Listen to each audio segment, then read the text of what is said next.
to get fertilizer. Na Mheshimiwa Rais, tuzungumzie hili la siasa kidogo. Hiyo jana ulionekana kinara wa muungano wa Azimio Raila Odinga katika mazishi ya Mukami Kimathi, na baadaye mkakuwa pamoja katika uwanja wa Kasarani katika mashindano haya ya Kipkeino Classic, na mlishiriki jukwaa moja mkakosoana kwa heshima.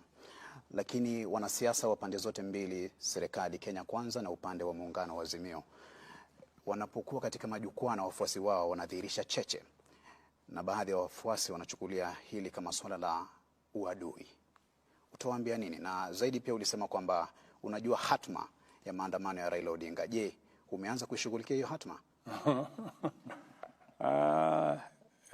Kwanza pale tulikutana ni mahala pa mazishi, na ni kawaida kama viongozi, kwa sababu lile jambo ni jambo ambalo linatufaa sote tushughulikie, na ilikuwa ni nafasi nzuri ya pia kuzungumzia mambo yaliyoko katika taifa letu la Kenya. Pale kiongozi wa upinzani alisema vile aliona, akasema punda amechoka, akasema mimi siambiwi ukweli, ushuru nisipandishe, na mimi pia nikachukua muda nimueleze, na akasema ananijua, na ni kweli kwa sababu nimefanya kazi na yeye, tulikuwa pamoja katika chama. Pia nikachukua hiyo nafasi kusema pia vile ananijua na mimi namuelewa. Pia na kumsoma. Yeah. So, ikawa ni nafasi nzuri yeye aseme na mimi pia nikasema. Na pale pia nilipata nafasi ya kueleza wananchi wa Kenya kwamba hili propaganda, serikali hii tu kazi yake ni kuongeza ushuru, ni kuongeza ushuru. Nikamweleza tumepunguza ushuru zaidi ya ile tumeongeza. Tumeondoa bilioni 15, bilioni 500 ambayo ingekuwa katika budget kama wao ndio wangeendesha serikali. Tumeondoa ushuru kwa mambo ya fertilizer, raw material. Tumeondoa ushuru kwa mambo ya clinker, kwa simiti. Tumeondoa ushuru kwa samaki. Tumeondoa ushuru kwa mambo ya furniture. Tumeondoa ushuru kwa mambo ya mahospitali, equipment ya hospitali. Tumeondoa ushuru kwa chuma na simiti, kwa sababu tunataka kukuza manufacturing yetu. Tumeondoa ushuru katika sehemu karibu 15. So sio kweli hii porojo inaendeshwa na wenzetu wa upinzani wakisaidiwa na vyombo vya habari kwamba serikali hii inaendesha tu mambo ya kuongeza ushuru. Sio kweli bana. Na utawaambia nini vijana ambao ni wafuasi wenu kutoka pande zote mbili, upande wa Kenya Kwanza na upande wa Azimio, ambao wanachukulia tofauti zenu za kisiasa kama uadui ama swala la kufa kupona? Tofauti za siasa ni tofauti ya maoni na tofauti ya sera. Nilimweleza ule ndugu yangu, na namheshimu kwa sababu ni mzee, na mheshimu kwa sababu ni kiongozi. Nikamweleza kwa heshima ya kwamba wewe unaamini kusubsidize consumption, ambayo ni njia moja, lakini kwangu mimi ni njia bure. Mimi naamini kwa kusubsidize production. Ndio tofauti, maoni tofauti. Lakini baada ya ile mkutano, si tulikuwa pamoja Kasarani, tukaendesha, tukaona riadha ikiendelea. Na naibu wa rais hakuwa pale Kasarani. Leo tukakuwa pale. Mlifanya mazungumzo yote ya kando kuhusu masuala ya kitaifa?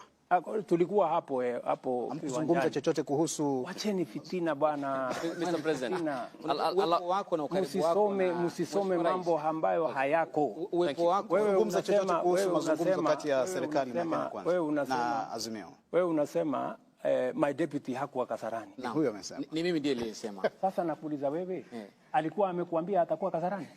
Ndio ukasema mbona aliniambia atakuja Kasarani? Picha iliyotambwa mtandaoni na inazungumziwa na Wakenya kwamba ukaribu wako naibu wangu wa rais alikuwa na shughuli Nyeri na Raila Odinga. Sasa ulikuwa unataka aje Kasarani afanye nini? Na alikuwa na shughuli Nyeri. Okay, Mr. President, je, kuna tokota mkono wa heri wa handshake kati yako na Raila Odinga? Waona jana na hata leo.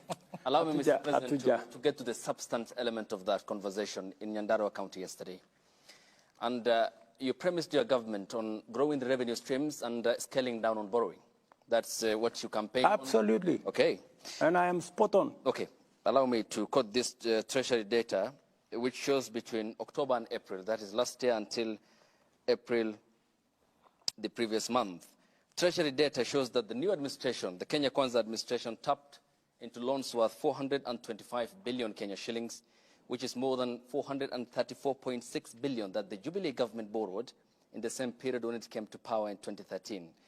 You are therefore above by what Uhuru borrowed at the same period by 17.4 billion Kenya shillings. Why the contradictory position? It's not contradictory. Why borrow more? The budget, my friend, we are using is Uhuru's budget. The budget you will hold me to account is the one we are discussing. You know, when you have a budget in place, even if you came into office today, unless you go to Parliament to change the way the budget is funded, you can't. They had budgeted to borrow in that budget. They had budgeted to borrow 1.1 trillion. I came using the supplementary budget. I cut it down by 300 billion, right? But you see, the train had left the station. So the borrowing was more because in the budget that was read and passed by Parliament, it was meant to be more. All I did is that it wasn't as big as they had anticipated. They had actually wanted to borrow a trillion, 1.1 trillion. Your Excellency, which I cut down. Budget deficits, as at June last year, for the current financial year, the budget deficit that had been approved by Parliament was 833 billion shillings. Of course, the Uhuru administration was there. That was a false number, because when we came into office, we found that they had not factored about